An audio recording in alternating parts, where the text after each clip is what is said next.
Hey, this is a very outdated reaction because I was streaming a lot and not uploading anything to YouTube. So keep in mind that my opinion might change already or this topic is just not relevant anymore. Now on to the video. This is the video from Taken for Granted. Never heard of this channel before. The Red Scare, the brainwashing of America. I have no idea what that means. I mean, America is kind of brainwashed already. Let's see what this is actually about. Maybe also enable the sound. Have you no sense of decency, sir, at long last? In August of 1945, Japan surrendered to the Allied forces, and the Second World War came to an end. Americans, both rich and poor, black and white, immigrant and native-born, flooded onto the streets to celebrate not just a military victory, but the promise of a better world, free of fascism and injustice. Free of fascism and injustice. Aha. Last, it seemed they had earned their fair share of the future. Young men returned from the Pacific and Europe, stepped off trains and ships and walked back to their communities, their neighborhoods, their families. They kissed their children, reunited with sweethearts, and began to believe that their sacrifices had bought something lasting. Across the country, unions were strong, wages were rising, working families were buying homes, sending kids to college, building a future that seemed, for the first time, truly within reach. Because for over a decade, thanks to the New Deal legislation of President Roosevelt and progressives in Congress, the balance of power had been tilting toward the working class. 1945, okay. Yeah, I'm not that big into history. That's 80 years ago, right? Something like that. But even before the gun smoke cleared and the cheers died down, the capital class, in their boardrooms and banks, were already developing a different plan for America. They remembered the sit-down strikes of the 30s. They remembered Roosevelt calling them economic royalists. "I welcome their hatred," Roosevelt had said in 1936. "I should like to have it said of my first administration that in it the forces of selfishness and of lust for power met their match." But now the war abroad was over, and Roosevelt was dead. America's ruling class would redouble its efforts to sabotage the organized American working class. Their weapon of choice, as usual, would be fear. To this end, the Red Scare was bred and born. Okay. When the war ended, American workers didn't just return. Interesting way to make this video, making a story out of it. Didn't expect. I expected more like a news flash and not a story, but I like it. Home. They returned organized. Veterans rejoined unions. Women brought wartime solidarity back into peacetime workplaces. 1 in 3 Americans belonged to a union. And in 1946, a labor miracle happened. Over 4.3 million workers across the country went on strike, the largest strike wave in U.S. history. Steel, auto, shipping, meatpacking, workers from all industries stood united against post-war inflation, stagnant wages, and high corporate profits. Also, I never heard of the sitting strike in the 30s, which is 90 years ago. Okay. They had built this country up from the Great Depression, fought in the world's most terrible war, and now demanded their share of the prosperity. But to the corporate elite, these people weren't patriots. They were problems. The New Deal had shown what a united working class could achieve. Now, with the war over and Roosevelt gone, business leaders wanted their factories, their political power, and their record profits back. After the Bolshevik Revolution in 1917, the pro-capital government of the United States had intervened in Russia's civil war on the side of their aristocracy. At home, the American government targeted immigrants, anarchists, and labor organizers. 30 years later, with the specter of the Soviet Union back in the center of America's consciousness, it didn't take much effort to dust off that old scapegoat of communism and plant it in the front yard where everyone could see it. Victory over communism? I think nobody really knows what knew back then what communism is, or most of them didn't. scapegoat of communism and Just like I. planted in the front yard where everyone could see it. Once again, they framed union strikes as sabotage. They called organizers radicals, socialists, subversives. They claimed the real threat wasn't inequality or corporate greed, it was the spread of communism. Roosevelt's wife, Eleanor, tried to warn America. Fear-mongering and hysteria will only serve to further divide our nation. We must approach the Red Scare with rationality and evidence, rather than succumbing to mass panic. In the 1946 midterm elections, with turnout low, economic anxiety high, and fear of Soviet aggression rising, Republicans seized control of Congress for the first time since before the Great Depression. Their campaign slogan had been a simple question: had enough? And in 1947, they delivered a legislative blow that would change American labor forever. President Truman described the legislation as shocking and vowed to veto it when it reached his desk. But with the support of conservative Democratic defectors, Republicans overrode his veto. Wait, what? I thought a veto is exactly for that. Can you just override a veto? Eh? I thought a veto is exactly for that. If a group decides something, or wants to decide something, and the decision is pretty much done, isn't the veto like, don't do it, I use my veto? And passed the Taft Or maybe I don't understand it. his veto and passed the Taft-Hartley Act. The act banned solidarity strikes, meaning unions couldn't legally support one another. Banning strikes? It allowed states to pass right-to-work laws Wow. designed to drain unions of funding and cohesion. It gave the president the power to require an 80-day cooling-off period before a strike could take place. And it forced union leaders to sign anti-communist affidavits just to access basic labor protections. The Taft-Hartley Act was written by the employers for the employers. The National Association of Manufacturers was written by the employers for the Yeah. Not for the employers, but for them to be conformative or something. employers. The National Association of Manufacturers, the same companies who had fought against child labor laws and workplace safety, were now pouring millions into anti-union propaganda.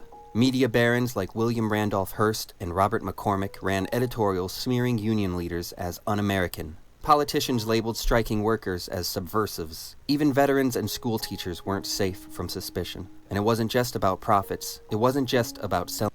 That one picture is so wrong. Big companies only watch for money, not for their employees to have a good time or enough money. About profits. It wasn't just about selling papers. It was about pushing a narrative that equated loyalty to capitalism with loyalty to America. The message was clear. If you stood up too tall for workers' rights, you weren't an American. Loyalty to capitalism. It's a miracle that they got through with that. Crazy. Senator Joseph McCarthy of Wisconsin was not a brilliant man. He wasn't powerful, he wasn't respected. And with no legislative accomplishments to his name, no core beliefs, no real future in politics, he needed a way to stand out before the 1952 re-election cycle. And in 1950, he found his calling. Standing in front of a Republican women's group in Wheeling, West Virginia, McCarthy waved a piece of paper and made a claim that would catapult him to national fame. I have here in my hand a list of 205 known communists working in the State Department. He didn't have a list. The list was never produced. No one on it was ever convicted of espionage. But the truth is never important to men like McCarthy. What he lacked in evidence, he made up for in spectacle. He turned Senate hearings into show trials. He smeared diplomats, teachers, and military officers alike, anyone who could be accused, however loosely, of having committed the thought crime of being a communist or even of associating with a communist. Okay, the doings of a real capitalist, I guess. Of having committed the thought crime of being a communist or even of associating with a thought crime. That's still a thing, right? Thought crimes. McCarthy didn't build the Red Scare. He simply strapped himself to it and went along for the ride. The House Un-American Activities Committee had been active since the 1930s. Anti-labor propaganda had been circulating for years. The FBI, under J. Edgar Hoover, had been surveilling citizens long before McCarthy stepped onto the stage. What made McCarthy different was his shamelessness, and that level of shamelessness would prove very useful in the class war. He gave the corporate elite a convenient villain in their war against organized labor. He gave frightened politicians a way to look tough without addressing real problems like inequality, racism, or labor unrest. He gave right-wing media a circus that sold newspapers and crushed dissent. And he wasn't alone. Behind him were very smart, very ambitious men. Roy Cohn, a young, ruthless attorney, taught McCarthy the same truth-indifferent media tactics he would later teach Donald Trump. Truth-indifferent media tactics. So that's how they call social manipulation. Early 70s. J. Edgar Hoover funneled him secret files to smear political opponents while publicly denying any connection to the man.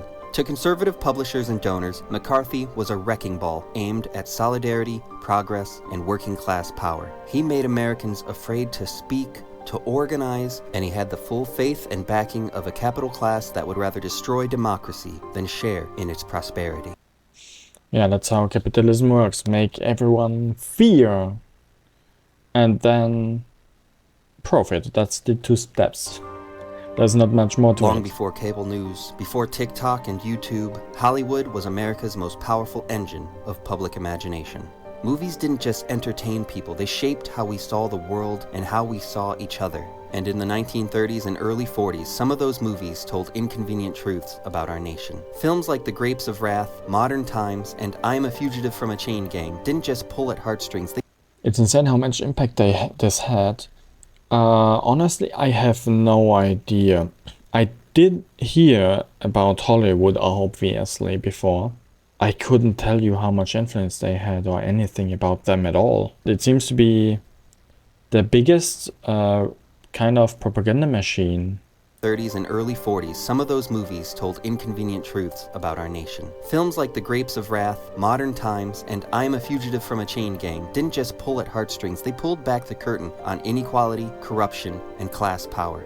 Mr. Smith Goes to Washington was especially derided by politicians upon its release in 1939. They claimed if you talk to someone born before 1960, 1970, you'll notice at the slightest mention of socialism or communism, they get mad and bring stupid propaganda takes. I said it earlier in a video that it seems like people had no idea what communism actually is, and still people have a twisted idea or no idea what it is. Just like I had no idea like a few months ago. But they had either no idea or the wrong idea. The film brought Washington into disrepute. Yeah, it was this film that tarnished your reputation, and not your constant betrayals of the working class to line your own pockets. Movies like these made working people visible. They made poverty political. They made injustice feel like something we could and should fight. So in 1947, the House Un-American Activities Committee turned its attention to Hollywood. They feared that Hollywood's portrayals of economic injustice and worker solidarity would inspire sympathy for unions and socialists. Actors, directors, and especially screenwriters were hauled in front of Congress, not for committing crimes, but for committing the thought crime of having once supported leftist ideas or associating with people who had. The message was simple: name names or your career is over. 10 refused to cooperate, citing their First Amendment rights. They became known as the Hollywood 10. They were blacklisted, fined, imprisoned, and banned from working in the industry that they had helped build. The idea of thought crime, or of a crime that is this vague just because you think differently, is insane to me. Industry that they had helped build. One of them, Dalton Trumbo, would continue to write scripts under a pseudonym. One of his films, 1953's Roman Holiday, would go on to win several Oscars, but Trumbo's name wouldn't appear on the credits until the DVD release 50 years later. And it didn't stop with HUAC stepping all over the First Amendment. The studio bosses as well were no friends to the working class. Men like Jack Warner of Warner Brothers and Louis B. Mayer of MGM didn't necessarily believe in censorship, but they did believe in profit. And protecting their companies meant handing over employee files and enforcing loyalty oaths. In other words, the government didn't have to censor Hollywood. After the 1947 hearings, Hollywood censored itself. Hundreds of artists were blacklisted by their own industries in the years that followed. The blacklist didn't just ruin careers, it silenced an entire generation of storytellers and changed the kinds of stories Americans could tell each other. Gone were films that challenged power, stories about unions, poverty, racism, and injustice. The new politically correct Hollywood produced a flood of safe, apolitical westerns, jingoistic war films, Apolitical westerns. Aha. and musicals to distract the public from the injustices all around them. The House Un-American Activities Committee went after culture, but the real threat, the real source of power, was still the labor movement. While Hollywood was purging its own, organized labor was also tearing itself apart. The Congress of Industrial Organizations, the CIO, had once been the heart of the progressive labor movement. It had mobilized the working class to help win the war. Its ranks were filled with radicals, socialists, black organizers, and working mothers who believed in workplace democracy and economic justice. But under pressure from Congress, the FBI, and the press, CIO leaders made a terrible decision. They would amputate their own left arm to save the heart of their organization. Between 1949 and 1950, 11 unions were expelled, including the United Electrical Workers and the Food, Tobacco, and Agricultural Workers. Some had refused loyalty oaths. Others were too multiracial, too militant, too independent. Unions that had once fought for racial integration, public ownership, and workers' power were now silenced from within. And It's not that extreme anymore, is it? America is to be expected, it's bad. But this extreme? Yeah. Don't know what to say there. were now silenced from within, and with that, something essential was lost to America. Not just numbers or momentum, but vision. Vision for a future where everyone in America could thrive. The American labor movement would never again be as bold, as unified, or as dangerous to capital as it was during the 4 terms of Franklin Roosevelt's presidency. In 1954, Senator McCarthy finally went too far. He accused the U.S. Army of harboring communists. The hearings were televised nationwide. Americans watched him badger, lie, and bluster, and Why is this a bad thing? For the capitalists, that's a bad thing? Okay. I see. lie, and bluster, and slowly public opinion turned against him. The breaking point came when McCarthy charged that one of the Army's attorneys had ties to a communist organization. Boston lawyer Joseph Welch replied, "Until this moment, Senator, I think I never really gauged your cruelty or your recklessness." When McCarthy continued his attack on the young lawyer, Welch interrupted. Let us not assassinate this lad further, Senator. You've done enough. Have you no sense of decency, sir, at long last? The Senate censured McCarthy. He lost his power, took to drinking, and 3 years later, in 1957, he died a broken man. But McCarthyism and the abhorrent behavior he normalized survived. A new myth. If this is not Trump's real profile picture on any kind of account he uses on any website or app or whatever, then he's doing something wrong. Took root in the hearts and souls of many Americans. That socialism was un-American, that collective action was subversive, that unions were the enemy, and that the only safe future required the unquestioned rule of the capital class. Whenever a politician calls universal health care socialism, whenever middle management asks a new employee to report anyone who mentions the word union, whenever a politician looks into a camera and lies directly to the faces of every American citizen he represents, the ghost of Senator McCarthy is whispering in our ears. McCarthyism wasn't just a brief 4-year-long chapter in American history. It was a warning to the labor class. Be quiet. Don't ask for too much. Don't stand up for people who have less than you. Don't ask your coworker how much they're making. And yet today, in warehouses, coffee shops, schools, and hospitals across the United States, workers are standing up again. The propaganda is being questioned. The stories of our pro-labor past are returning. That's good. Solidarity and class consciousness are building up once more, and the capital class impresses us less and less every time they scream at the top of their lungs. Be a little more critical. Socialist, communist, un-American, traitor. We must remember who we are.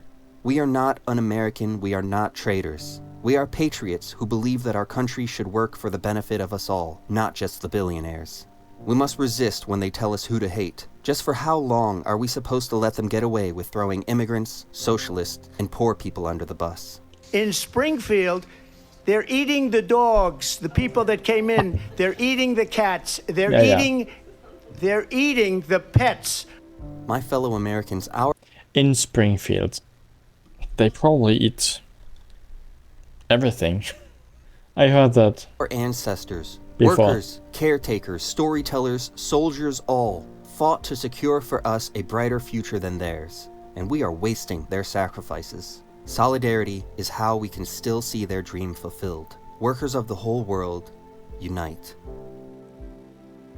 Workers of the whole Mr. world. McCarthy, I will not discuss this further with you. You have sat within 6 feet of me and could have asked me about Fred Fisher. You have seen fit to bring it out, and if there is a God in heaven, it will do neither you nor your cause any good. I will not discuss it further. I will not ask Mr. Cohen any more witnesses. You, Mr. Chairman, may, if you will, call the next witness.